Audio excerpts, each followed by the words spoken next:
Alright, we're getting ready to put the new tires and wheels on today. Going from 30s to 32s. Hopefully they fit.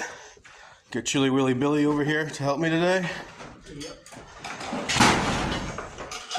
Destroying the place.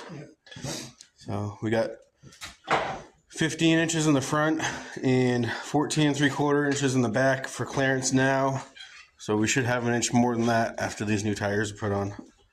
Alright, so we got all 4 tires on. Definitely see the difference in it already.